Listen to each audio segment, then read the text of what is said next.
Hello everybody, Meta here, and I'm super excited to be starting on reviewing Generation 2 ROM hacks. As much as I did enjoy the creativity and features of the Generation 1 ROM hacks I played and reviewed, Generation 2 is my absolute favorite generation in the entire series. Plus there's a lot more ROM hacks for Gold, Silver, and Crystal to play and review.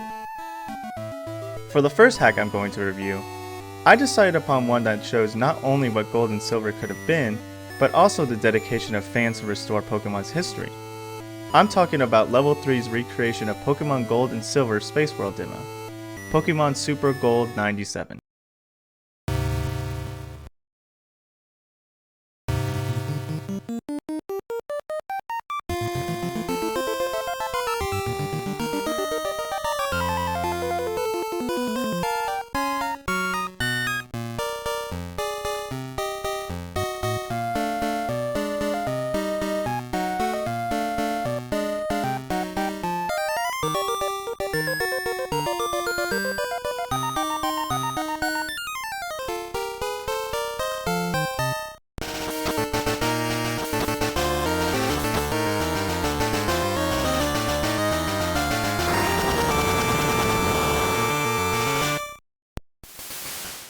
Through the exploration and analysis of this demo, Level 3 and the others who worked on this hack were able to recreate all of the scrapped content within the demo, while also adding in some of their own original ideas, giving us the ROM hack we have today. How about we take a look at what it has to offer?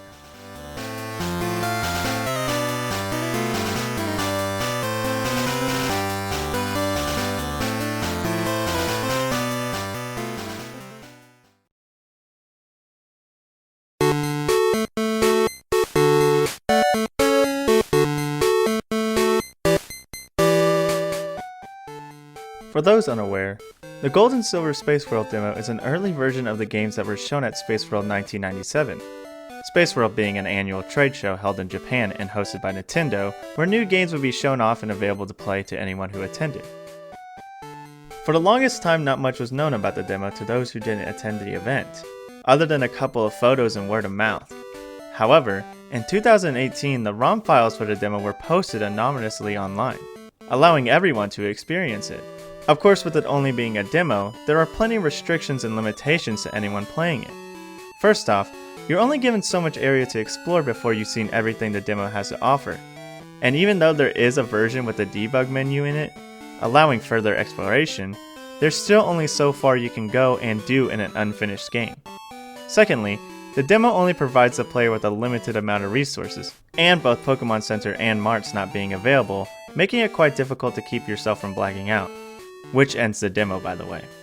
Lastly, unless you can properly read Japanese, you probably won't really know what's going on or what anyone is saying.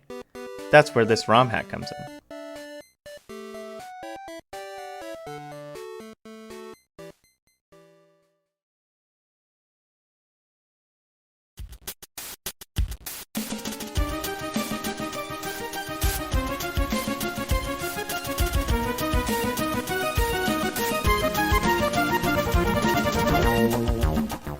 As said before, Pokemon Super Gold 97 does its best to restore all of the content that was locked within the demo.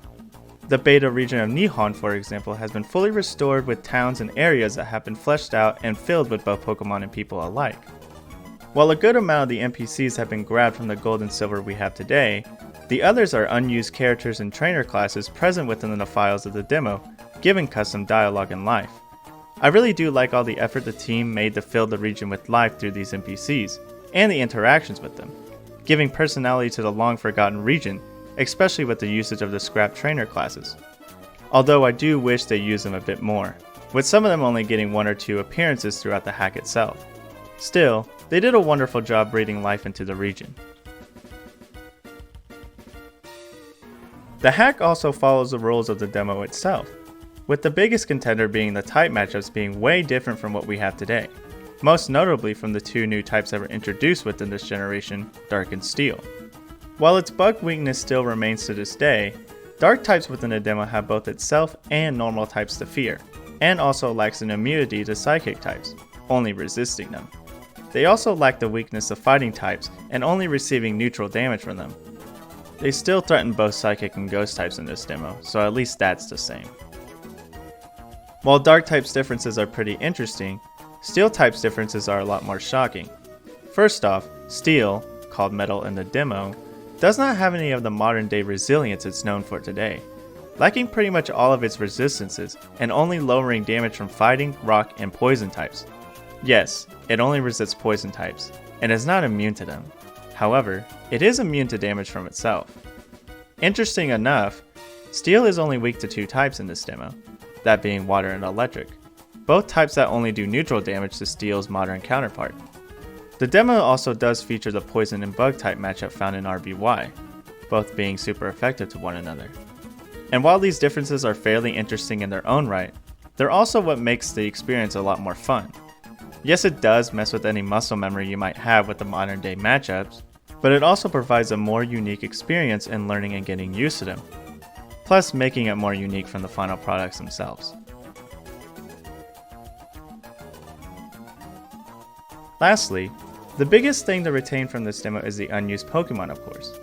Now I won't go into detail about all of them because that would just take forever, but I will say that I'm a pretty big fan of all these unused Pokemon.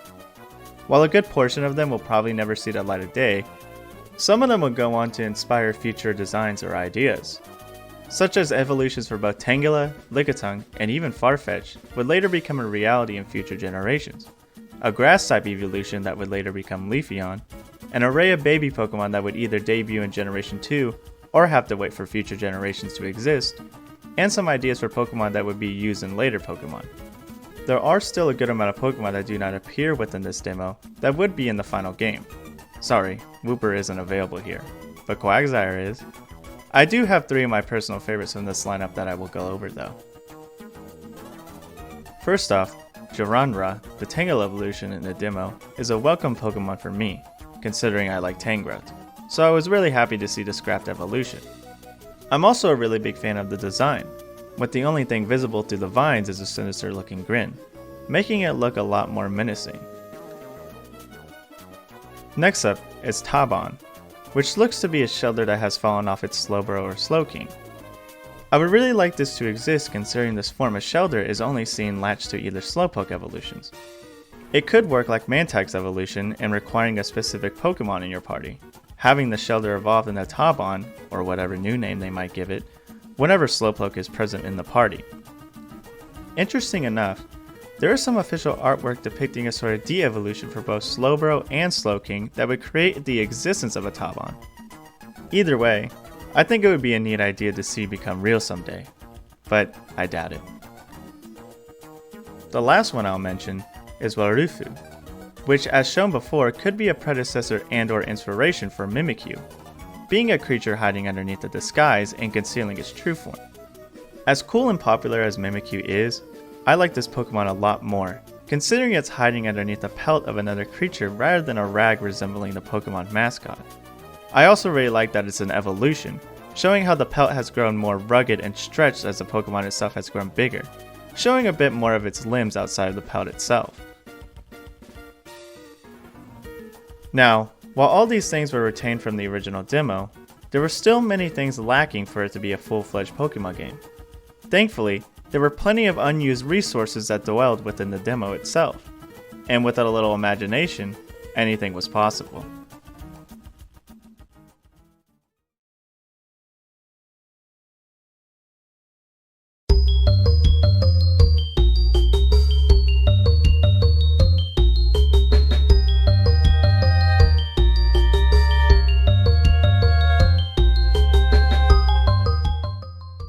Despite not much information of a story being provided in the demo itself, Level 3 and Co were able to create a well thought out story with what they had. Through the analysis of everything found within the demo and plenty of brainstorming, they restored life back into everything that was once believed to be dead and never seen again, as well as creating another classic Pokemon experience for everyone to enjoy. Just like in almost every Pokemon game, the hack features a league challenge testing the player's skill to obtain 8 gym badges in order to reach the Elite Four and Champion. Super Gold 97 makes use of the scrap leaders and their corresponding gyms for this challenge, giving us a look at early designs of some of the Johto gym leaders and a glimpse of some of the leaders who never left Nihon. I was also a really big fan of the gyms themselves, having pretty unique layouts and gimmicks corresponding to the gym leaders. Heck, Jasmine actually has a gym this time, rather than what she has in the final game, which is just a straight line walking up to her. Unfortunately, while on her journey to become the best, Team Rocket is doing their best, causing mischief and getting in the way.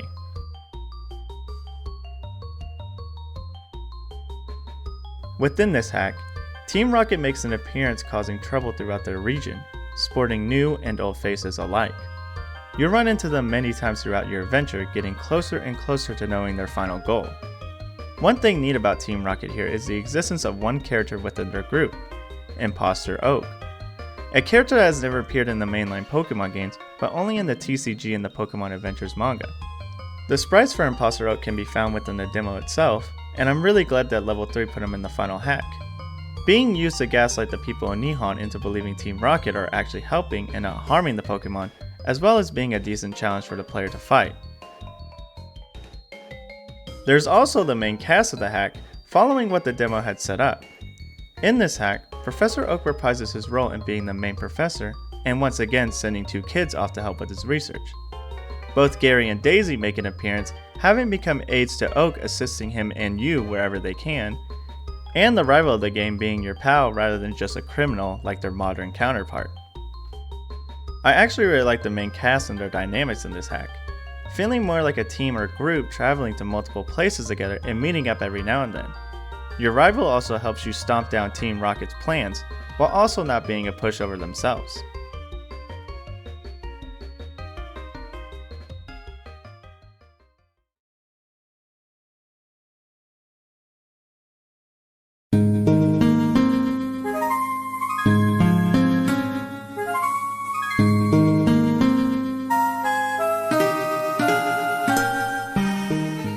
Of course, there is a lot more to experience and see within this hack, but I'm a firm believer in letting people experience things for themselves, and I will say it is worth seeing.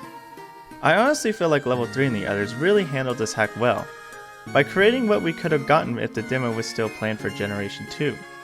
I highly recommend this hack to anyone wanting to relive a bit of Pokemon history, or just to have a new Pokemon experience. Now I do have another hack I'm going to review in mind, but after that, if there's any out there that you would like to recommend, then I'm all for it. Until next time, Meta out.